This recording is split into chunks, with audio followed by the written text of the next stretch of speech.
2024 चुनाव के बाद नतीजे आ चुके हैं और अब कवायद तेज हो रही है सरकार बनाने की। कौन बनेगा प्रधानमंत्री, ये वो सवाल है जो सत्ता के गलियारों से लेकर देश के कोनों कोनों में, नुक्कड़ में, गलियों में पूछा जा रहा है और जवाब का देश को इंतजार है। चुनाव परिणाम के बाद अलग अलग जो क्षेत्रीय दलों के नेता हैं उनके दिल्ली पहुंचने का सिलसिला जारी है। अब से कुछ ही देर पहले शरद पवार, सुप्रिया सुले दिल्ली पहुंचे हैं। इंडिया गठबंधन में साथी हैं। शाम 6 बजे इंडिया गठबंधन की बैठक होनी है। एनडीए की बैठक शाम 4 बजे होनी है। चुनाव परिणाम के बाद दिल्ली में आज बड़ी हलचल है और इस बड़ी हलचल के बीच सबसे बड़ा सवाल, किसकी बनने जा रही है सरकार, कौन बनेगा प्रधानमंत्री। बीजेपी प्रधानमंत्री नरेंद्र मोदी के नाम पर ताल ठोक रही है, लेकिन एनडीए में ही साथी बीजेपी की जेडीयू और जेडीयू के बड़े नेता नीतीश सरकार के मंत्री वो प्रधानमंत्री पद के लिए नीतीश कुमार का नाम आगे बढ़ा रहे हैं। बयान सुनिए पहले।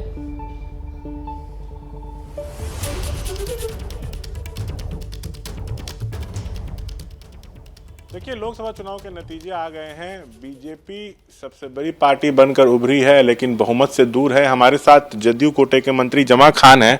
बीजेपी सर अपने दम पर सरकार बनाने की स्थिति में नहीं है, बहुमत से दूर है, लेकिन एनडीए को बहुमत है। ऐसे में अब नीतीश की भूमिका अहम हो गई है। नीतीश और चंद्रबाबू नायडू के ही आसपास सत्ता की चाबी घूम रही है।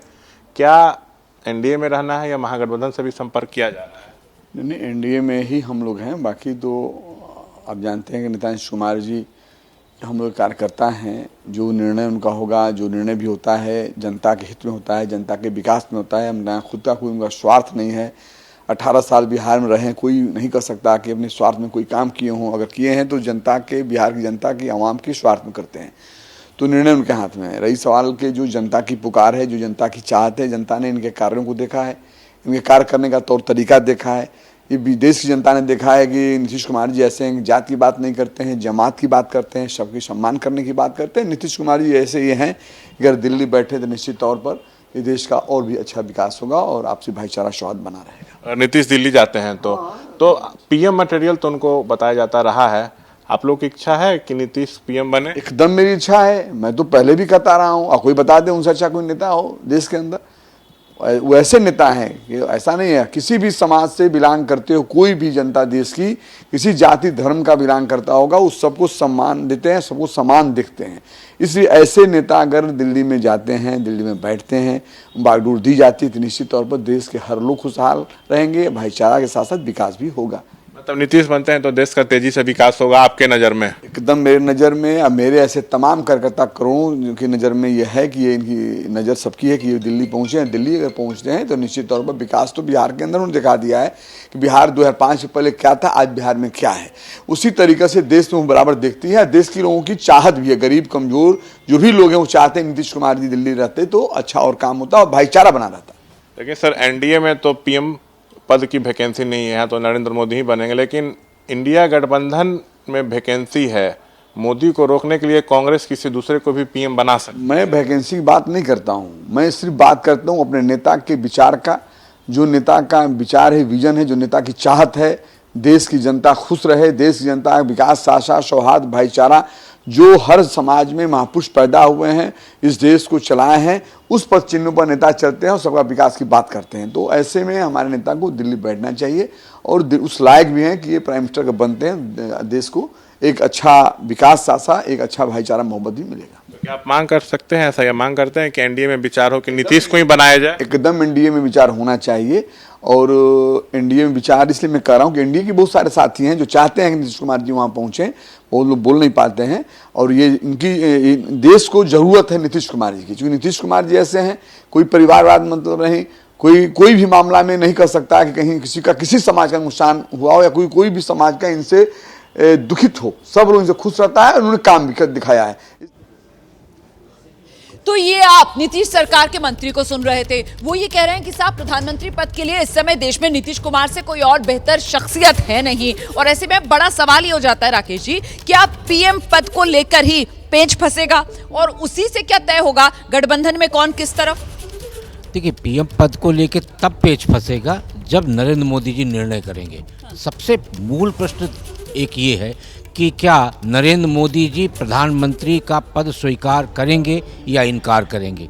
उसमें तो कोई गुंजाइश है नहीं, वो तो कल ही साफ हो गया बीजेपी की तरफ से। नरेंद्र मोदी जी के पिछले 10 साल का कार्यकाल देखिए तो हमेशा उन्होंने अपने निर्णय से चौंकाया है, तो इसलिए 2024 का जो जनादेश है उसमें नरेंद्र मोदी के निर्णय पर निर्भर करता है कि आगे गठबंधन की क्या भूमिका होगी, भाजपा की क्या भूमिका होगी और सरकार की क्या भूमिका होगी। इसलिए उनके एक मंत्री की तरफ से ये कहने से कि नीतीश कुमार जी बनेंगे प्रधानमंत्री या उनसे उपयुक्त कोई नहीं है, मुझे नहीं लगता ये तो। लेकिन जेडीयू की तरफ से ना देखिए बार बार नीतीश कुमार का नाम उछाला जा रहा है। कल भी नतीजों वाले दिन भी एमएलसी नीतीश कुमार की पार्टी के उनकी तरफ से पीएम पद के लिए नीतीश कुमार का नाम उछाल दिया गया। आज तो नीतीश सरकार में मंत्री हैं जमा खान, इनकी तरफ से नीतीश कुमार का नाम उछाल दिया गया। और ऐसे में बड़ा सवाल ये कि एक तरफ से ये नाम उछाले जा रहे हैं, लेकिन नजर जो है वो नंबर पर भी है कि किस तरीके से जो गठबंधन है वो अपना आंकड़ा बढ़ाए। और ऐसे में नजर सबकी महाराष्ट्र पर भी है, क्योंकि महाराष्ट्र में गठबंधन के साथी क्या इधर से उधर पाला बदलेंगे और तस्वीर बदलेगी। पहले महाराष्ट्र का नंबर देख लीजिए आप।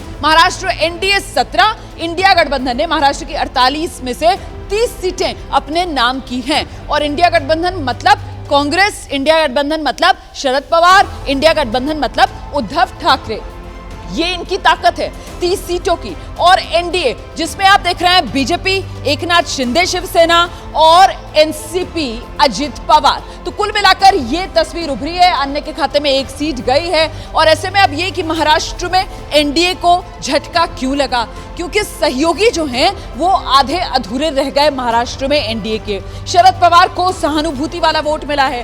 दागी नेताओं का बोझ बीजेपी ने खुद ही अपने कंधे पर लिया था, वो भारी पड़ गया है। उद्धव ठाकरे सहानुभूति वोट भी, और उद्धव ठाकरे पूरी तरीके से आक्रामक भी रहे, जिससे बीजेपी को नुकसान पहुंचाया। इतना ही नहीं, इस पूरे चुनाव में मराठा आरक्षण का आंदोलन जिस तरीके से हावी रहा ये मुद्दा, उसने बीजेपी को नुकसान पहुंचाया। मराठवाड़ा का सूखा का मुद्दा, किसानों वाला मुद्दा, प्याज को लेकर जिस तरीके की रणनीति फैसले सरकार की तरफ से लिए गए, उसकी बहुत नाराजगी महाराष्ट्र के किसानों में थी। और कहीं ना कहीं महाराष्ट्र के किसान इस बात को लेकर भी कटघरे में बीजेपी सरकार को खड़ा कर रहे थे कि आपने गुजरात के जो प्याज किसान थे पहले उनको फायदा पहुंचाया, और महाराष्ट्र के जो प्याज किसान हैं उनकी आपने देर से सुध ली। मैं सीधे आपको ग्राउंड पर लेकर चलूंगी। हमारे साथ हमारी सहयोगी नम्रता आप देख रहे हैं इस वक्त मौजूद हैं, और जरा जानते हैं नम्रता से कि गठबंधन के साथी अभी जहां जिस दल में नजर आ रहे हैं, महाराष्ट्र में भी नम्रता गुंजाइश है, ये पाला बदलने का खेल यहां पर भी हो सकता है। नम्रता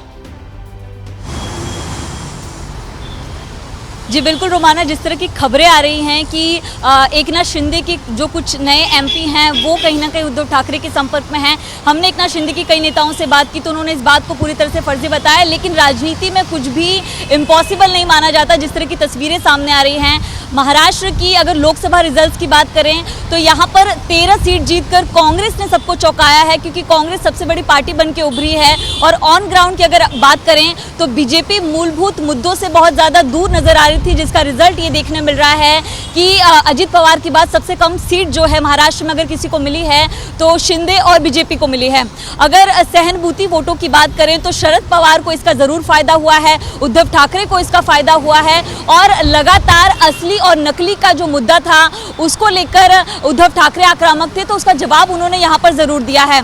कांग्रेस जो कहीं ना कहीं डगमगाई थी पिछले चुनाव में, उसको बहुत ज्यादा यहाँ पर फायदा हुआ है। पिछले चुनाव की बात करें तो अकेले बीजेपी जो 23 सीट जीतती थी वो यहाँ पर 9 सीटों पर सिमट गई है। यानी कि जो महाविकास अघाड़ी है वो लोकसभा चुनाव से इस बात को जाहिर कर रही है कि भले पार्टी का सिंबल हमारे पास ना हो, नाम हमारे पास ना हो, लेकिन अगर ग्राउंड लेवल पर वो काम करते हैं, मुद्दों पर काम करते हैं, तो कहीं ना कहीं वोट उनके पक्ष में जरूर जाता है।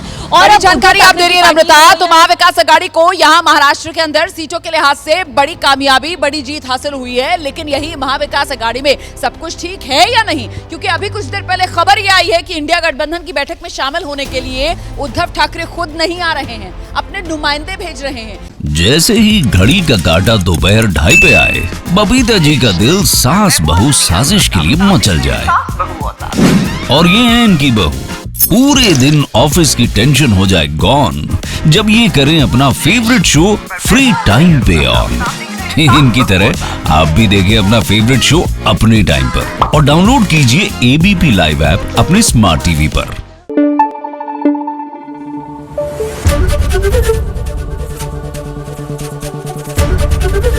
एबीपी न्यूज आपको रखे आगे।